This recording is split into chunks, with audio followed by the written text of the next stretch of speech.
Okay, so what are we talking about today? We're talking about peptides for performance. Performance. Athletes. Yes, athletes. So physical performance. Weekend warriors. Yes. Country club all-stars. CrossFit. 10-year-old amateur golf pros. I actually have one of those. You have one of those? You are one of those? No. So, okay, say I'm a patient, I come in and I'm elderly, like 60, and my shoulders hurt. And you have something coming up where you want to... Yeah, I got a tennis tournament. You got to be at on the your game. Country club. I don't know which polo to wear. We used to get this all the time because people are going to play that tournament. They're not going to rest their shoulders. So we'll blast that with PRP, BPC, TB4. Pause. Direct. What's BPC? What's TB4? Body protective compound 157, naturally found in the gastric juices of your gut, shown in clinical data to migrate to areas of injury and repair. And we're not even sure how it gets out of the gut, There's a lot of things we do know, a lot of things we don't know. But anyways, that's a good combo. Direct injections for someone who's hurt and they're going to play through it, right? And they're going to, ideally you want to come in and rest. You're putting down like $600 to $800 for an injection into the joint subacromial, or just, say it's a certain tear in one of the 4 rotator cuff muscles, right? Sits. Tendons. Are there 6 now? No, I said the sits. SITS. Oh, I'm like, there's 6? We're evolving. Now. Yes. I'm like teres minor, subscap, supraspinatus. What's the last one? Wait, infra. Yeah. Yeah. Cool. Sits. So direct injection in there is really helpful. You're going to be better. Like you're going to postpone an injury oftentimes and allow someone to play through like an important. We get a lot of volleyball players, a lot of pitchers, and golfers, tennis players. MMA guys are always hurting their shoulder. Like it's like guaranteed. So I'd almost, if I ever did Jiu-jitsu. Yeah, if I was ever rolling, I would just do preemptive PRP on my shoulders. Actually, that is a good idea for athletes. And so what I do also is I have patients direct, like in the SIG, as we call it, the instructions for the dosage, the delivery, the frequency is often just sub-Q, and people just put in their stomach. I say, no, just go right to the area of injury. That's a little trick we like to do. Yep. Because you get a little benefit, acupuncture works. You're getting a little dry needling and you're getting BPC delivered right there. Whereas if you're doing something like HGH, it's not, people think, oh, I'm just going to direct it right in there, but actually it has to go through the liver. So that's for an injury. Yeah, so it's an injury. There's a lot more you can do. Obviously, like stem cells, if you got $3 to $4 grand, that would be a great price. And a good provider who has umbilical, because a lot of times with the stem, you need the hyaluronic acid. It's almost like the glue, and that's FDA approved for like knees, The right? scaffolding. Gel 1. Yeah, you need the scaffolding. Well, the umbilical has the collagen scaffolding plus the hyaluronic acid. So depending on patient baller status, you can mix all of those in one direct. And I tend to do a lot more than people need. I see that a lot of doctors I've consulted for is that protocol is like 2 mLs. It's like, yeah, that's a big joint. Fill that up. And then also they're going just based on the MRI or the imaging, and that's not always where the pain's coming from. So that's another secret. I don't know if we should give all our secrets away, but. No. I mean, I tell patients all the time, like, I go where the pain is. So if I poke you here, that's where I'm going to put the needle. Okay. So those are some examples. TB4, you mentioned though. Yeah, TB4. That's the Wolverine protocol with BPC 157. And then GHKCU, not a lot of clinical data, but the derm loves it. People, skin, hair. Collagen. So collagen's important for logically it makes sense, right? So. But what's TB4 for again? TB4? Why don't you tell me, smarty pants? For rejuvenation and repair. What is a peptide anyways? A chain of amino acids, shorter, like maybe like 20-ish. Wait, what's the limit? 50, depending on who you talk to. Like insulin, I think is 51, and that's like kind of a hormone or a protein hormone. Yeah. But yeah, like it gets confusing because the nomenclature, like, growth hormone, oxytocin's a peptide, but it's also a hormone. Growth hormone's a protein, but it's also a hormone. So for muscle growth. Those growth secretagogues are so hot right now. TJC 1295, ipamorelin, Wait, what's the difference? They're just different. So it depends on who you talk to, right? Like testosterone's good for putting on lean muscle mass. Sermorellin's FDA approved, so it's a little more old school. Right. I think testosterone works a little better on my patients in practice. CJC 1295 with a combo of ipamorelin has been around forever. Right. So that's what a lot of people default to. Very safe. Bringing a lot of people worry about, oh, am I going to get cancer? Check the prostate, all these things, which we do. Mm-hmm. But the data just over, 40 years of doing this, and even HGH in children for 20 years with short stature, it shows that when you bring growth hormone, and this is true for a lot of hormones, you bring it up to ideal physiological levels, it's actually cancer protective, right? And that makes sense. You're bringing the body just so it's firing on all pistons. Mm-hmm. Your immune system's working good. Your mitochondria are firing. Thyroid's optimized. The body's not going to get, carcinogenic by being optimized. It's the opposite. Mm-hmm. So it's actually what we see is people with TH1, TH2 imbalance. Yeah. Did you take growth hormone? Is that why you're so tall? No, but I did eat a lot of KFC growing up, and that's back in the 80s when they put a lot of growth hormone in chickens. And that's the only reason I know. My dad's 5'10". My mom's 5'9", so she's not short, but yeah, everyone wondered that. Building muscle we're talking about? Yeah, we're talking about building muscle. But does it also trim the fat too? It's like body composition, or is it just muscle? Your mileage may vary, right? Like everyone's different. Like if you don't test IGF, like I've had patients that IGF's great, so I'm not going to give them a growth hormone secretile. You might go to testosterone and be like, oh, well, there's a lot of options there, right? There's enclomiphene people are using, Anavar, nandrolone, and injectable testosterone cypionate, and that's not all stuff we prescribe. That's just what, athletes are doing, gym rats are doing.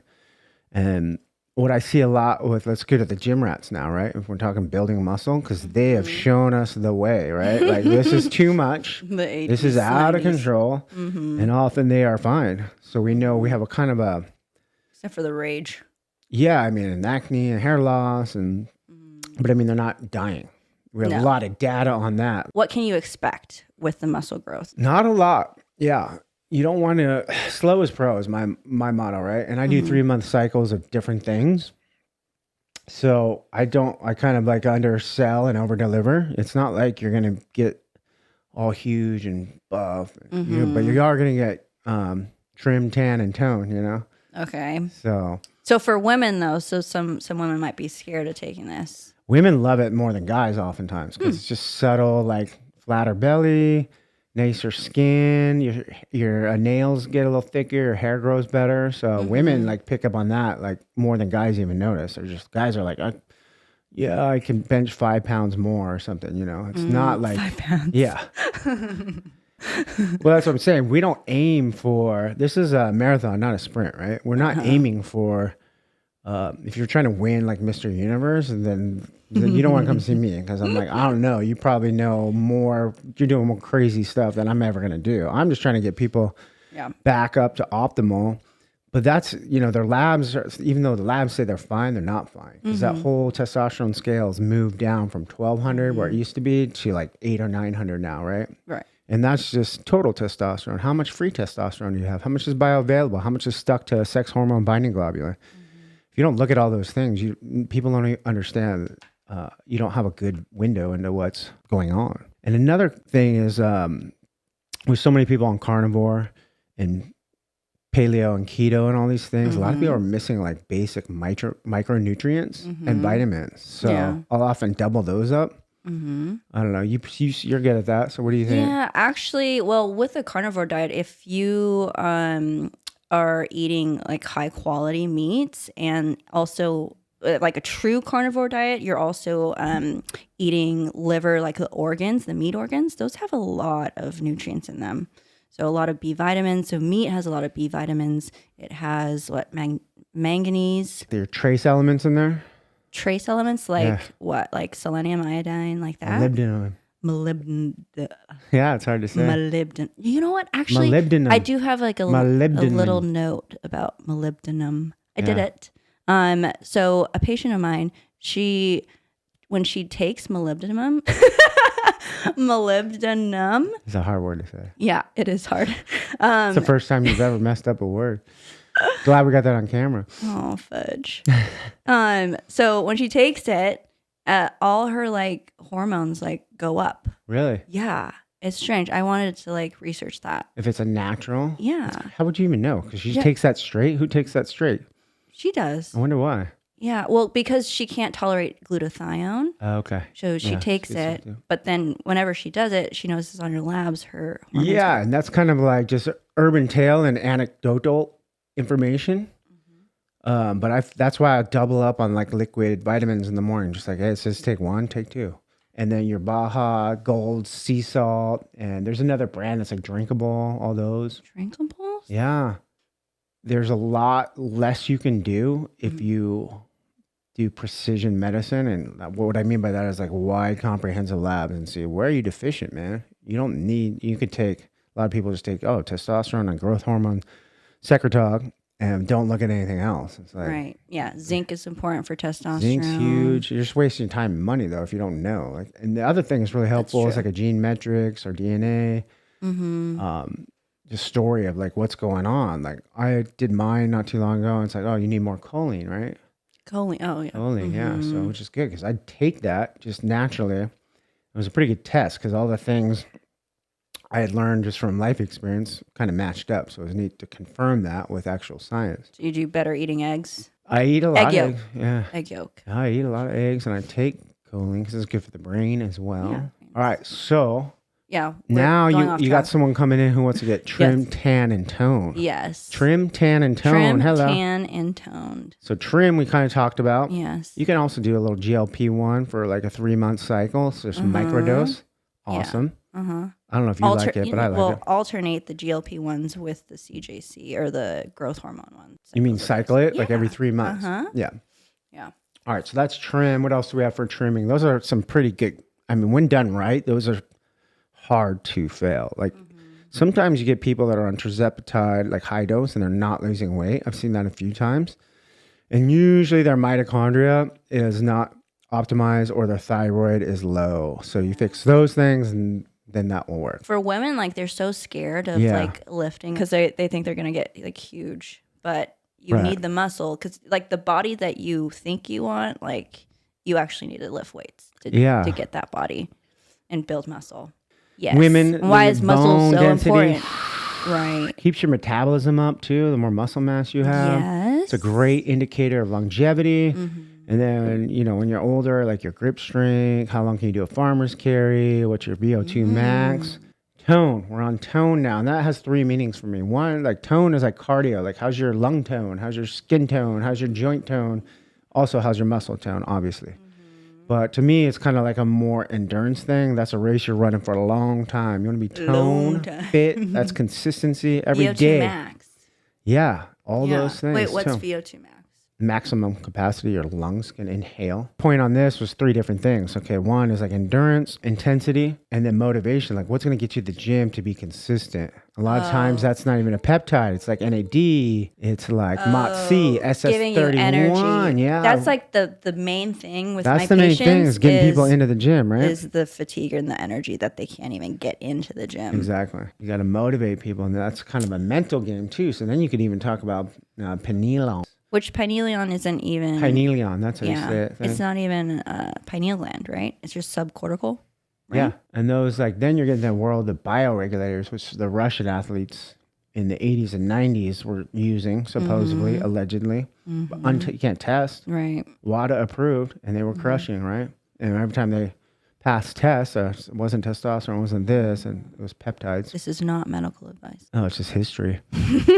And then one other thing you could do, especially if you're older or say like you're debilitated from long COVID or mold or virus or parasites, and you just got to fix it, is a senolytic protocol where you get FOXO4 DRI, which is one a lot of people haven't tried out yet. But that's a good protocol to just clear all these zombie cells, the senescent cells that have just clogged up your brain, your body, mind, soul, spirit. And that's a pretty amazing. We mix it with other things, and there's a very specific protocol, and we test for antibodies to see. A lot of people have, high anti-Casper2 antibodies or anti-dopamine, anti-glycine, spike protein. The list goes on. So yeah, that's scary when you do a neural test because it's like, whoa, man, where have I been living the last 40 years? Like you got scared with yours. In a toxic dump called Earth that we made. Can you explain what senolytics are and what zombie cells are, senescence? Yeah, so mitochondria have jobs. You want to get rid of cells that are no longer working well, right? Our body doesn't do that automatically? Well, yeah, until you hit about 26. The wheels start coming off as mitochondria get impaired, apoptosis goes awry. Yeah, so senescent cells are just a good way to like help rebalance the immune system so your mitochondria can do their job right and just clear out, start with a new slate. There's a lot of other ways to do it. You can do plasmapheresis. You can do, say you're a baller on a budget, you can do bloodletting a lot. I tell people, hey, you need to go get blood, especially if their H&H is high. It's like, go donate blood every 2 months. So win-win. You're getting rid of some of those microplastics, those PFAS, some of those antibodies. It's a good trick. Okay.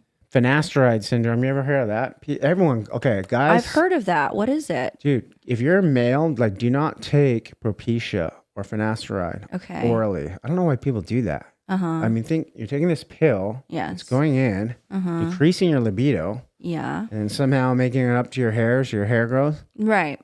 I mean, why not skip the middleman and just get a topical with not just finasteride, but maybe minoxidil, saw palmetto, apple phenol, biotins. People are putting CBD in it, KPV, peptides in there. You're talking about your peptide. They're putting in dasatinib in there nowadays, a little hydrocortisone. There's a lot of different blends. And I think that's where AI will actually help. I'll be like, let me see why your hair is going. And then they'll make a special blend for you. So you got a lot of guys that fry their testes and they're through their 20s. Fry their testes through their 20s. Topic. Yeah, so we get a lot of those patients. How do you bring those balls back? Exactly. And there's a lot of methods, and it depends. Was it just HGH? Was it testosterone or anabar or nandrolone or all three at the same time? And what's your trick in clomiphene? And clomiphene is a great start because that will naturally, so is HCG. That's what people know, but in clomiphene is even more baller. A little Cialis in there to vasodilate. But then you really got to go to nutrition and lifestyle, like lifting heavy weights 2 or 3 times a week and hormonal balance. Like that's a full, all hands on deck. It can take like 6 months. It depends. I would say 6 months to a year for a lot of guys. There's a lot of depression that comes with it. Yeah, I don't know the pathophys on it, but yeah, you were pumped up, jacked up, fired up, and all of a sudden just have no energy. Right. I'm overweight. My muscle mass is gone.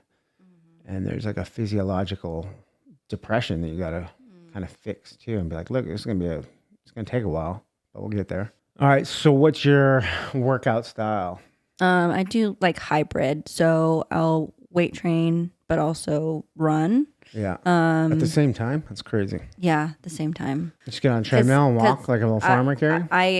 No. Actually, that's a good idea. I do that sometimes. Yeah. It is nice. Yeah. No, weighted vest though, when you're walking, and ankle weights. And you train in the morning, which is awesome. Like ideally, that's what you want to do. When I'm doing it, it's awesome because the whole rest of the day it flows better. Yes, it does. It sets you up for the rest of the day. If you didn't sleep well, exercise is good. Yeah. Protection against lack of sleep. It's a good trick. Yeah. And then also creatine too, which we didn't mention, but that's undersung hero. 5 grams might not be enough. Might need to jump it up to 10 grams. Which helps your brain. My workout style is it's like a de-stressor at the end of the day, but also can affect your sleep. That is true. Point is you can obsess too, right? Like men obsess about working out and it's just out of hand. They will try anything they read on a Reddit forum. But if there's anything you get addicted to, you should get addicted to exercise. All right. Okay. So you work out in the morning. Yes. Awesome. That's why you should do it. Only thing is lifting early in the morning is a good way to hurt yourself. So what? Really? Yeah. If you're a guy, you're going to try to bench press your max, which you should never do. But no.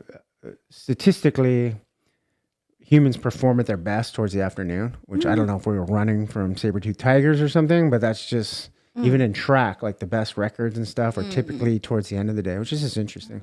That's when I'm most tired, though. Yeah, for me, I'm like, give me the gym. I can get all my stress out, but maybe doing a little bit of both. Because honestly, Well, yeah. if you don't carve out time for yourself, you're not going to work out every day. So this is so funny. You told us to arm wrestle because I literally saw this little guy beat this huge guy on Instagram last night, and he gave me all the tips. You're great. Stretch.